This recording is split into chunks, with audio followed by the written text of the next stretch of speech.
Hello, everybody. How are you today? Are you okay? I hope so, everybody. Bem-vindo à aula de inglês de hoje. Hoje nós vamos fazer a correção da nossa atividade de casa. Também iremos receber algumas instruções para a gente fazer nosso trabalho de inglês, ok? 7º ano, essa turma, né? Nossa aula é agora, 10 horas. E good morning to you. You're welcome. Então, vamos lá. Let's go.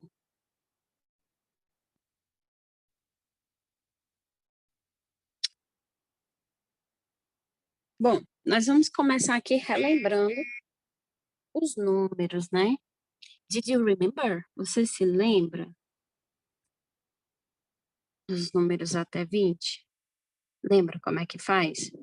1, 2, 3, 4, 5, 6, 7, 8, 9, 10, 11, 12, 13, 14, 15, 16, 17, 18, 19, 20.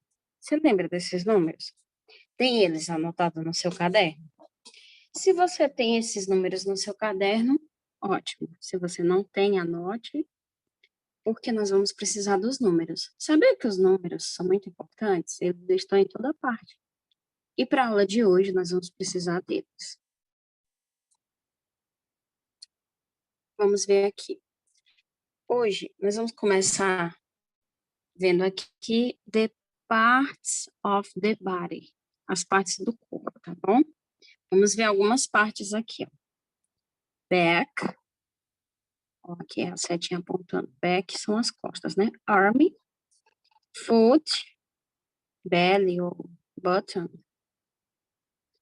Belly. Umbigo, né? E button.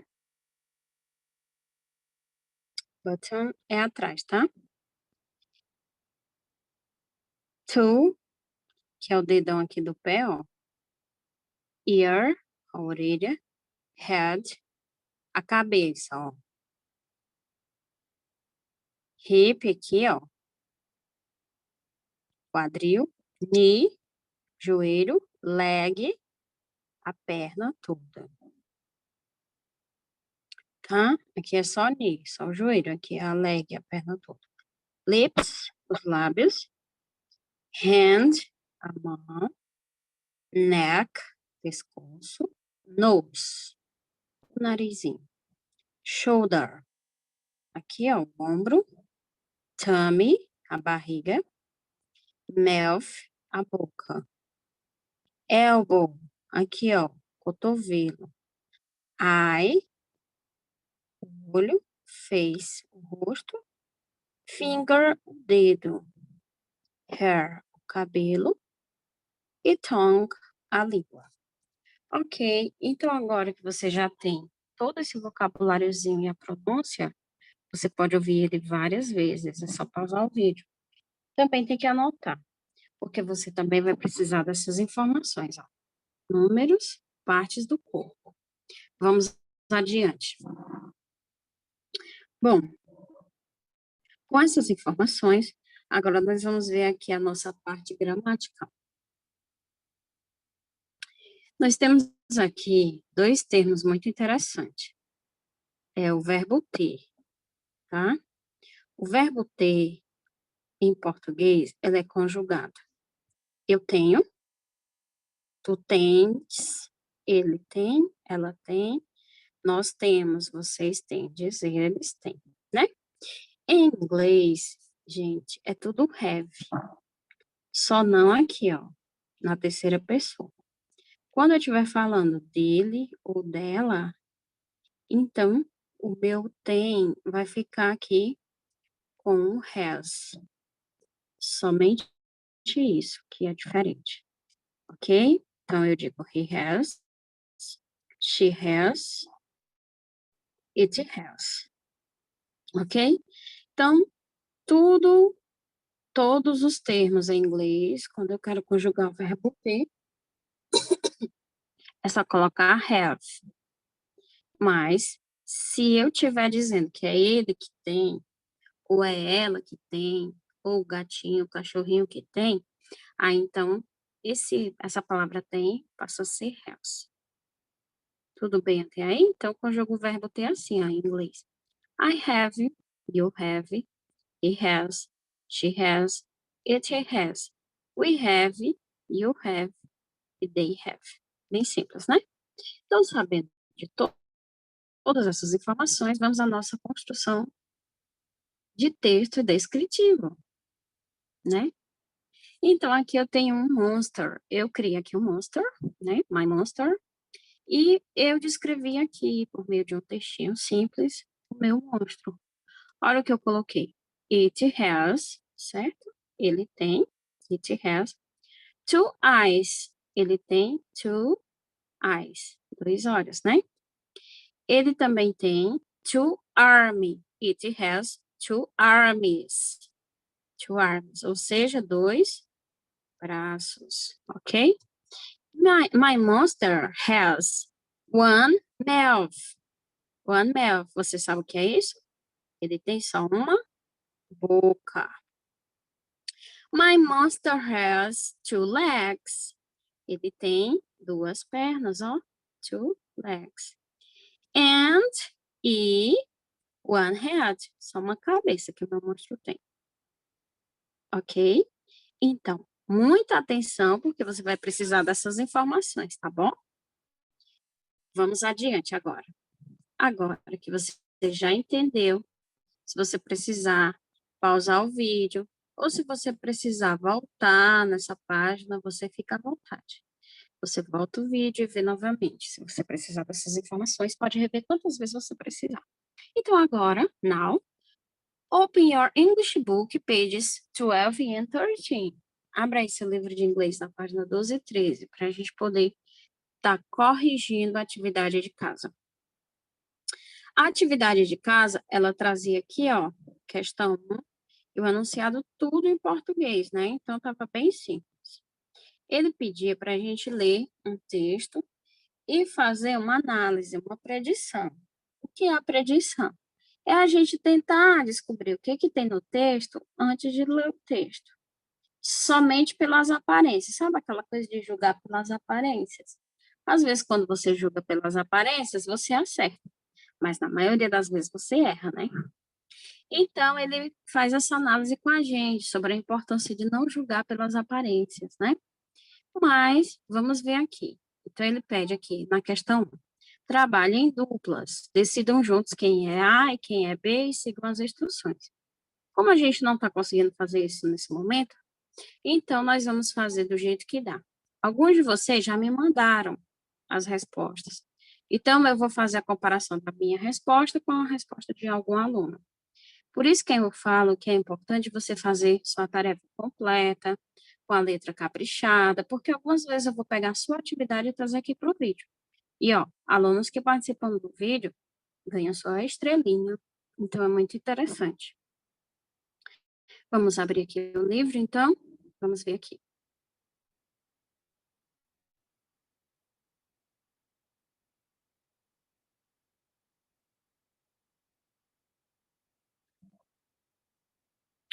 Então, just a moment. Ele traz aí assim, ó. Letra A, né? Letra A. Antes da letra A, ele traz aí um quadro que ele diz assim, ó. Estudante A, vá para a atividade 2A na página 14. Então, estudante A vai ler a página 14. Estudante B, vá para a atividade 2B nessa página. Então, estudante B vai ler os textos aqui da questão 2 E o estudante A vai ler os textos da página 14, né? Então, vamos analisar esses textos agora.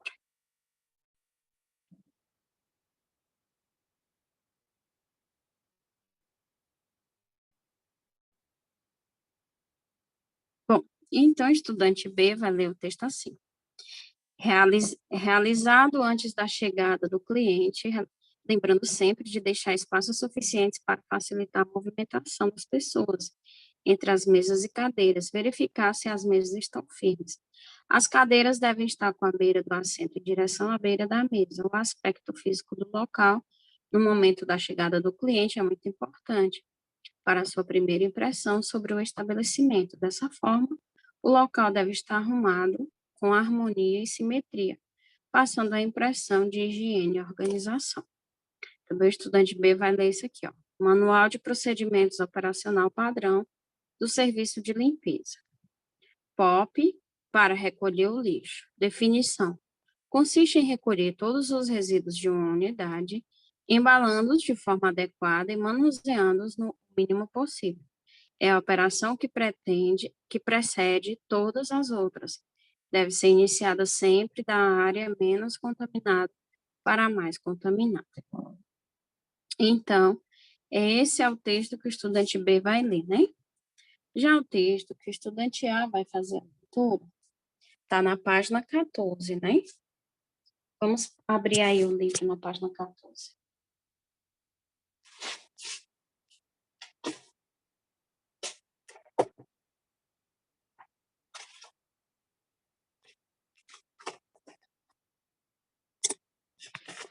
Então, aí na página 14 tem uma imagem, né? Onde o estudante A vai estar lendo. Arrumar o salão.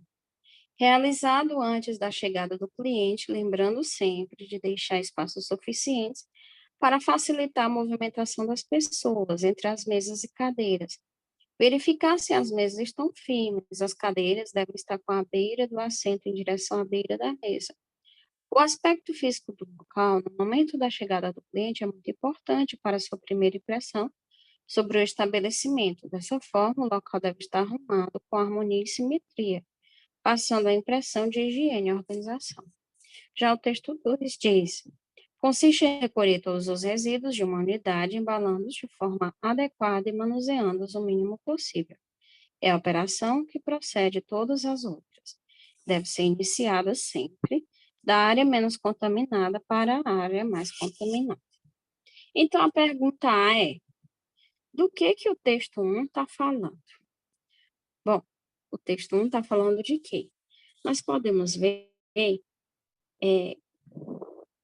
que essa parte aí, final do texto 1, diz: dessa forma, o local deve estar arrumado com harmonia e simetria, passando a impressão de higiene e organização, né? Então, o texto 1, ele está falando aí de arrumação, né? Arrumação. Enquanto que o texto 2, nós podemos destacar aí o título, né? Manual de Procedimento Operacional Padrão do Serviço de Limpeza, POP. POP, POP, Procedimento Operacional, né? Para recolher o lixo. Então, a gente tem aí o texto 1, que nos ajuda a entender que ele está falando aí de organização, de arrumação, é aquele texto lá da página 14, né? Observamos que tanto o texto da página 14 como da página 12 são os mesmos textos, se você observar é o mesmo texto. A diferença é que o texto que o estudante B lê não tem imagem, já o texto do estudante A tem a imagem. Aí você já sabe que essa descrição, embora seja do mesmo texto, já faz uma enorme diferença, por conta da imagem, né? Nesse texto não tem imagem, então nós concluímos que está falando da arrumação de um restaurante por conta mesmo do que diz no texto. Mas a imagem que está lá no texto do estudante A ajuda a compreender, né? Se você observar a imagem, vai ver que se trata de um restaurante. Já o texto 2 aqui, ó, esse texto 2 aqui, ele aqui tem um título que ajuda a gente a entender que está falando aí de recolher o lixo, procedimento de limpeza para recolher o lixo. Já lá no estudante A não tem o título, então não dá para a gente entender direito, a gente vai entender, entende mais olhando para o texto, né? Então, isso é só uma predição. Vamos, então, colocar a resposta da questão 1? Vamos lá.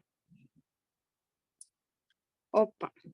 Então, do que trata o texto 1? O que a gente vai colocar? Olha aí, se você acertou. Arrumação de um ambiente. Se você colocou isso, parabéns. Do que trata o texto 2? Ora, o texto 2 está falando aí de procedimento operacional para recolher o lixo, certo? Agora, você tem certeza absoluta das suas respostas, das respostas anteriores? Sim, né? Porque a gente fez a comparação de textos. Que pistas te dão a certeza das suas respostas? Bom, no texto 1, os detalhes, e no texto 2, o título. Nós ainda poderíamos acrescentar. No texto 1, a gente tem as imagens, né? Lá no estudante A. E no texto 2, o título do estudante B. Ok? Conseguiu aí corrigir sua atividade? Ótimo. Vamos à questão 2, então.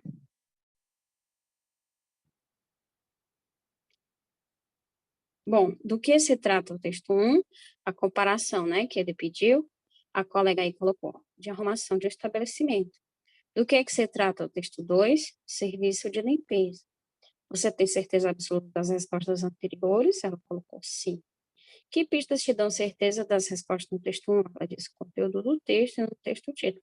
Quer dizer, ela respondeu igualzinho a mim. Enfim, gente. Essa aluna aqui, ó, fez tudo caprichadinho. Congratulations, dear. Gostei muito, copiou a tarefa inteira, respondeu com a letrinha bonita. É isso mesmo, esse aqui é um exemplo para vocês. Façam isso. Não faça atividade de qualquer jeito, não, porque nós estamos treinando, né? Lá na frente, nós vamos ser profissionais. Se nós hoje, alunos, fazemos as coisas de qualquer jeito, já pensou quando um dia você for médico? Você vai criar, vai fazer uma cirurgia de qualquer jeito nas pessoas, né? Já pensou se você precisar ser o criador de uma vacina no futuro? Vai criar uma vacina de qualquer jeito, né? Então, é muito importante a organização, a letrinha, a gente fazer isso hoje bem feito, para quando a gente for para o mercado de trabalho, a gente está bem preparado, né? Vamos fazer bem direitinho, porque hoje nós estamos treinando. Questão 3, ó. Compare as respostas com as do seu parceiro e depois compare os textos que cada um leu. O que há de diferente neles? Como isso afetou a leitura de cada um dos textos? Então, a gente fez aí a comparação, né, das minhas respostas com as respostas da colega, e o que teve de diferente não foi nada, né? A gente pensou de forma parecida. Então, a nossa predição ficou similar, tanto a minha quanto a da colega. Mas você pode estar fazendo a comparação agora da sua predição com a minha predição aqui. O que ficou diferente da sua para a minha? Daí você coloca aqui na 3. Se a sua predição ficou igual à minha, aí você coloca aqui, ó, nossa predição ficou similar. Mas se as suas respostas da 1 e da 2 ficaram diferentes da minha, então você vai colocar o que ficou diferente aí na 3, tá bom? A questão 2 dizia que era para você só ler, né, os textos, ok? E responder as perguntas da atividade 1, que a gente já fez, né? Então, na 2 não era para anotar nada, tá bom? Nada. A 2 está só mandando responder a 1. Então, vamos aqui à questão 4. Essa questão 4 ela é bem interessante. Olha o que ele diz aí. Vamos entender o que aconteceu durante a atividade 1. Primeiro, estude as imagens e leia as legendas para conhecer 2 tipos de processos mentais que acontecem simultaneamente no nosso cérebro quando estamos recebendo informações. Ó, ei, atenção aqui, ó. Pede para você dar uma olhada nessa imagem. Olha bem a imagem. Aí ele pede para você olhar aqui, ó, a legenda. Processamento de cima para baixo. O cérebro recheia o texto com experiências pessoais. Então, nós podemos dizer que quando nós não conhecemos um texto, tá? Nós não conhecemos o texto, a gente começa a ler, no nosso cérebro fica assim, ó, um monte de coisa perdida, que a gente não conhece. Então, o que que a gente faz? A gente associa esses conhecimentos que a gente não conhece com as nossas experiências pessoais. Então, quando nós fazemos essa associação do que nós já vivenciamos com o novo, então esse conhecimento está se dando de cima para baixo.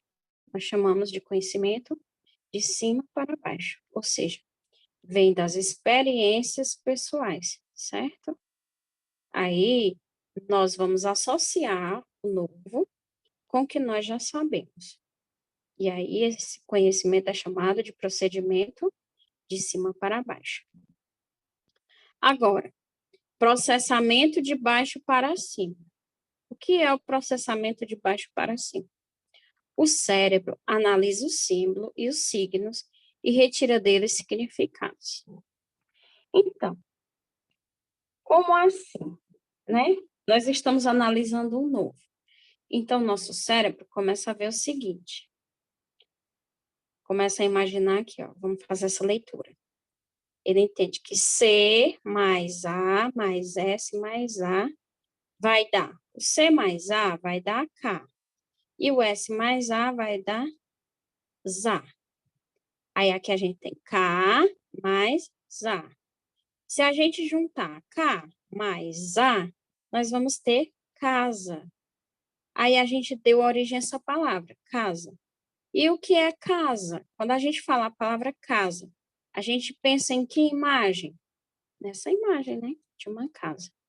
Então, veja que nesse caso, a gente necessitou da imagem para entender o que estava sendo dito. Então, esse processo de necessidade de uma imagem é chamado processamento de baixo para cima, ok? A gente precisa de uma imagem, ok? Aí, se a gente fizer a comparação dessas imagens com o texto que a gente fez a predição, nós vemos que no texto que não tinha imagem, então o nosso cérebro processou assim, ó, de cima para baixo, porque não tinha imagem. Então, a gente usou a nossa experiência pessoal para entender o texto. E a gente ficou assim, ó, mais ou menos assim, perdido. Já no outro texto, quando a gente viu a imagem do restaurante, aí a gente já fez esse processamento cerebral. Nós entendemos de baixo para cima, ou seja, quando a gente viu a imagem do restaurante, aí a gente já entendeu o texto 1, né, que estava falando de um restaurante, da arrumação das mesas, da cadeira. Quer dizer, ficou bem mais fácil de compreender. Então, tudo isso é para nos ajudar a ver que as imagens, os recursos visuais, eles são muito importantes na nossa aprendizagem, ok? Então, vamos lá para a questão número 5. Então, tia, aqui na 4 era para me fazer o quê? Nada, só ler. Só entender a diferença entre de cima para baixo, experiências pessoais, e de baixo para cima, precisa da imagem, ok? Então, vamos à quinta questão. Com a ajuda de seu parceiro, avalie qual processamento foi usado de forma mais intensa em cada situação. Em seu caderno, escreva de baixo para cima para processamento de baixo para cima. Você vai escrever essa setinha, ó, para cima, quando o processamento é de baixo para cima, ok? E para baixo, a setinha para baixo, quando o processamento é de cima para baixo. Vamos só relembrar, ó. Nós dizemos que é para cima quando a gente precisa de uma imagem. Nós dizemos que é para baixo quando nós usamos só as nossas experiências pessoais. Assim sendo, a letra A ficou assim, ó. Aí, ó, o texto, né, com a imagem, ó, do restaurante, né, o texto, e o texto sem o título, certo? Nesse texto aqui, ó, nós dizemos que o processamento foi de baixo para cima. Por quê? Porque nós tínhamos uma imagem para nos embasar. Por causa dessa imagem, nós conseguimos entender que esse texto está falando do restaurante. Já nesse texto aqui, ó, o processamento é de cima para baixo, porque nós não temos um título, não temos uma imagem, então a gente fica um pouco perdido, a gente não compreende direito, né? Então, vamos lá. Tá aqui, ó. Letra A, dá 5. Você vai anotar aí só a setinha, tá? Leitura do texto 1 com foto e título. Ó, para cima. Se tinha foto, então é para cima. Se tinha foto, nós tínhamos o recurso visual. Logo, nós compreendemos mais fácil, né? Letra B. Leitura do texto 1 sem foto e sem título. Ora, para baixo, né? Nós ficamos um pouco perdidos porque nós dependemos só da experiência pessoal, né? Letra C. Leitura do texto 2 sem título e sem subtítulo. Para baixo, né? De novo. A gente fica perdido porque depende só da experiência pessoal. Letra D. Leitura do texto 2 com título e subtítulo. Para cima, né? Se tinha um título e tinha o subtítulo, então nós conseguimos entender mais facilmente, ok? Então, o que ele quer que você entenda aqui é isso, que com as imagens, com os recursos visuais, nós compreendemos as coisas com muito mais velocidade do que quando nós não temos a imagem. Daí a gente fica um pouco perdido, né? Então, a resposta aqui, ó, das 5, era só fazer as setinhas, para cima e para baixo, ok? Vamos a question 6.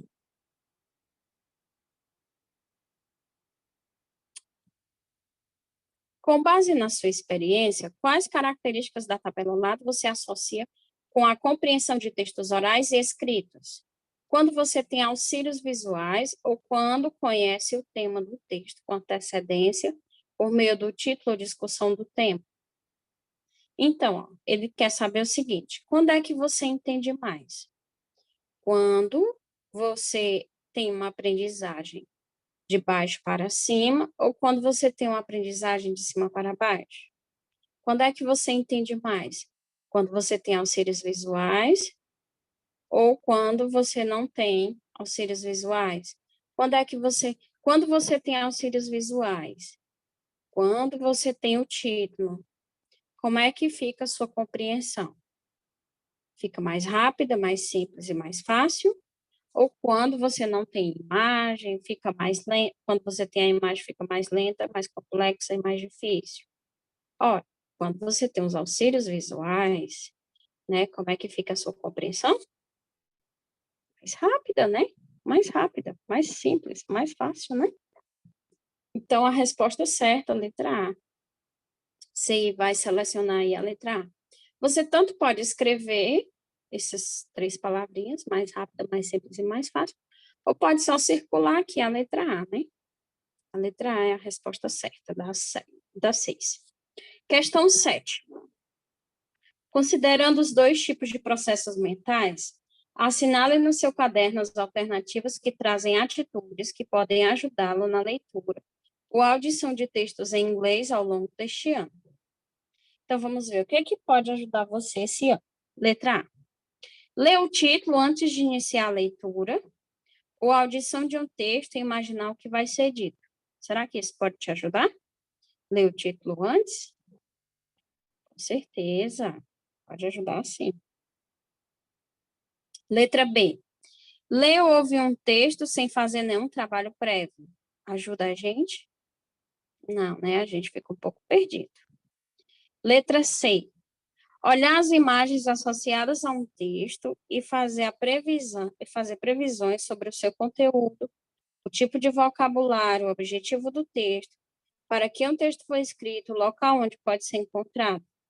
É preciso fazer isso? Sim, se você fizer isso, vai te ajudar a compreender melhor o texto. E último, participar das discussões de classe que acontecem antes de ler ou ouvir um texto. Pode ajudar? Sim, também pode. Ok? Então, aí nós concluímos a correção da nossa atividade de casa. Agora, localize aí sua atividade complementar para a gente estar realizando aí a correção dela.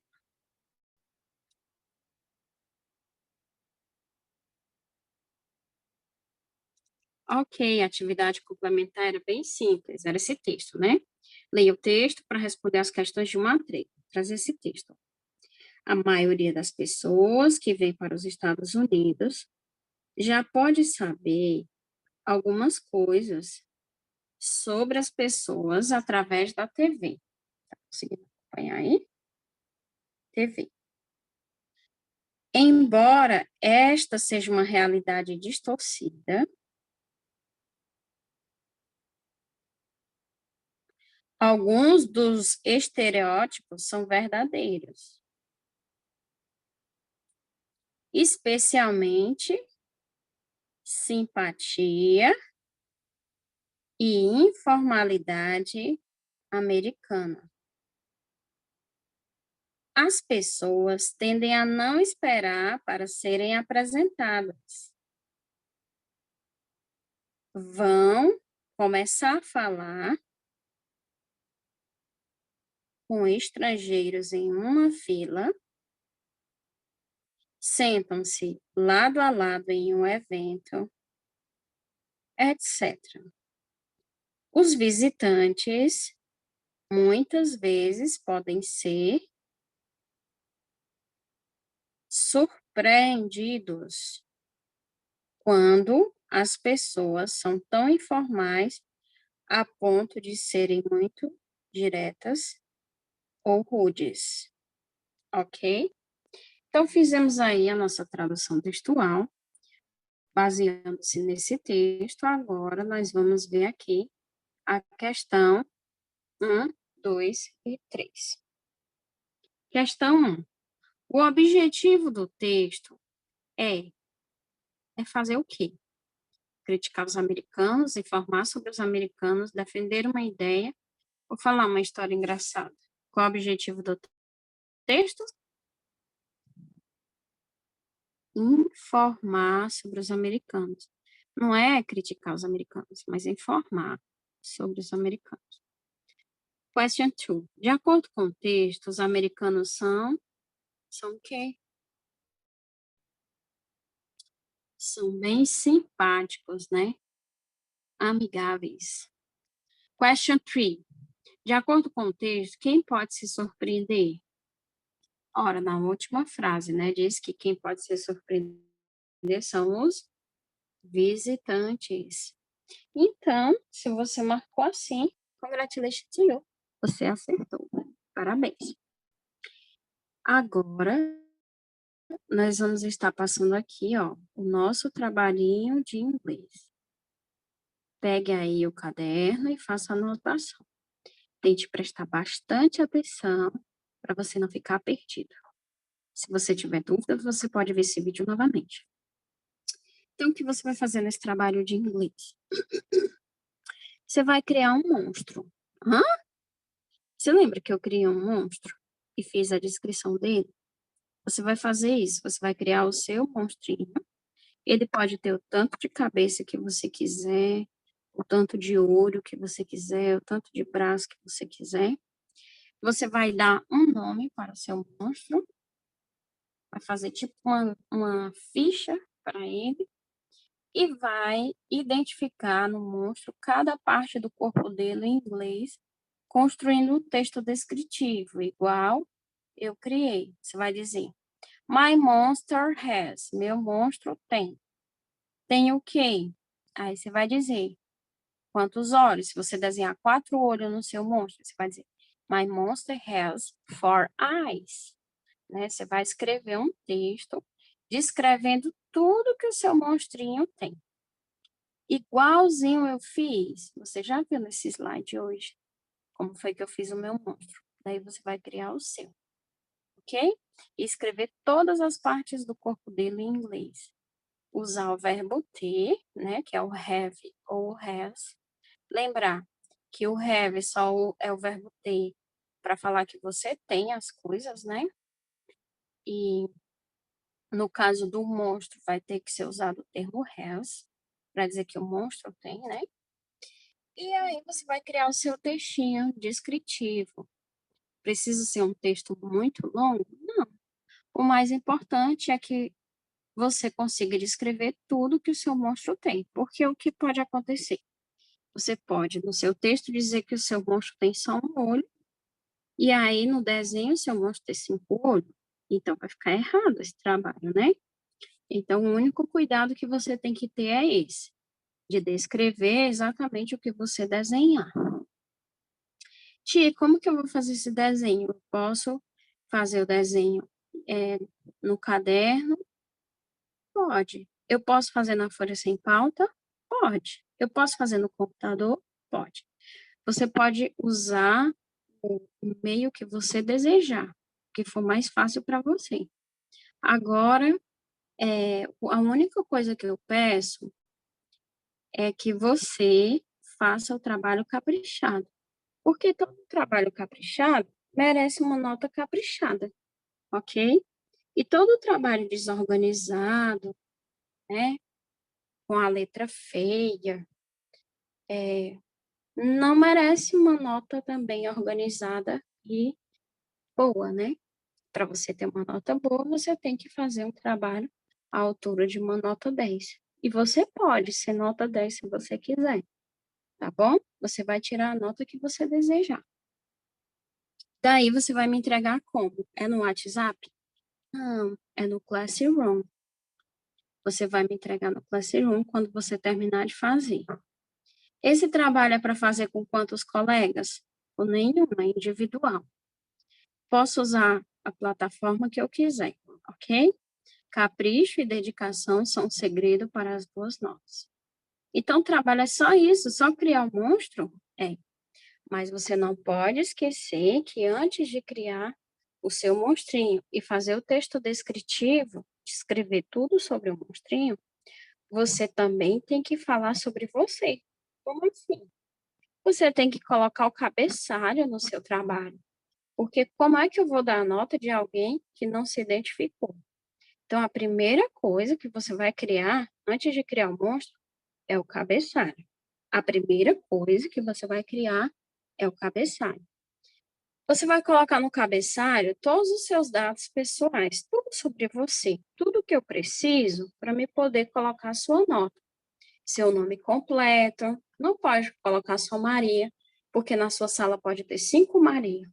E aí eu não vou saber qual foi a Maria que fez o trabalho.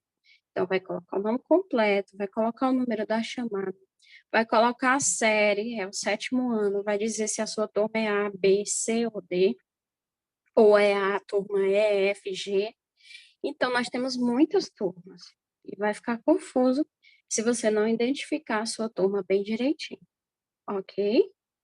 Então, eu espero que o trabalho tenha ficado bem claro. Qualquer coisa, você volta o vídeo, ou qualquer coisa, você assiste esse vídeo novamente, ok? Esse trabalho vai valer nota de 0 a 10. E eu recebo no Classroom. Até quando, tia, que eu posso entregar esse trabalho? Até a próxima semana, ok? E é só isso, só isso. Mas não esqueça que nessa aula de hoje nós vimos os números, nós vimos as partes do corpo e nós vimos como é que a gente constrói um pequeno texto descritivo. Então, você vai usar as 3 coisas, vai usar os números para dizer a quantidade, né, de olho, de braço, de perna, de boca, de nariz, de ouvido que o seu monstro tem. Vai usar as partes do corpo, porque você vai escrever em inglês cada parte do corpo do seu desenho. E também vai usar o verbo have ou has na descrição. Porque quando você falar eu, você vai usar o have. E quando você falar ele, o monstro, it, você vai usar o has, ok? Nós aprendemos também o uso do have e do has nessa aula. E você vai usar todos esses termos no seu texto descritivo. O texto descritivo não precisa ser um texto gigante de 10 linhas. É só para você descrever tudo que você criar no seu monstrinho, ok? Olha como vai ficar errado o trabalho. Teve um aluno que uma vez desenhou 20 pernas no monstrinho dele, e na hora de descrever, ele descreveu só uma perna. Então, esse trabalho ficou errado. Por isso que eu estou dizendo, tudo que você desenhar, você vai ter que descrever. Digamos que você, na descrição, escreva que o seu monstro tem 5 olhos, mas no desenho você fez 12, então vai ficar errada a descrição. Eu quero que você tenha esse cuidado de uso com os números em inglês e com as partes do corpo em inglês, ok? Eu tenho certeza que você vai amar fazer esse trabalho. E talvez alguns de vocês me entreguem esse trabalho hoje mesmo. A plataforma vai ficar liberada para você me entregar o dia inteiro. Até a próxima aula eu vou estar recebendo. Agora, quando é que eu não recebo mais esse trabalho? Depois que chegar a semana que vem. Porque vai ter gente que vai chegar a próxima quarta-feira e ainda não fez o trabalho. Então, esses aí vão ficar com o trabalho pendente na plataforma e eu não vou receber mais. Ok? E é bom a gente aprender a treinar também a nossa pontualidade ao entregar as tarefas e os trabalhos, porque quando você for para o mercado de trabalho, que você está treinando hoje para ir para o mercado de trabalho. Quando você sair da escola que for trabalhar, e aí você chegar atrasado no seu trabalho, vai perder o emprego, né? Tudo tem hora. Já pensou, o seu patrão marca uma reunião, você chega 1 hora, depois a reunião já acabou, você perdeu todos os informes. Então, pontualidade é muito importante, ok? Então, a gente vai estar esperando esse trabalho até a próxima quarta. Chegou a próxima quarta, não pode mais entregar. Acabou. Fim de prazo, você já ficou com a nota 0. Não faça isso. Cuide hoje mesmo do seu trabalhinho. Seja pontual e caprichoso. Então, bom trabalho para vocês. Eu sei que vocês são geniais e vão fazer um excelente trabalho. Então, é isso, everybody. A frequência está lá na plataforma do Classroom. É a plataforma que a gente vai estar usando sempre. Thanks, obrigada. Take care, se cuida. Bye, bye. Tchau. Então, have a nice day to you. Tenha um bom dia. Ok? Bye.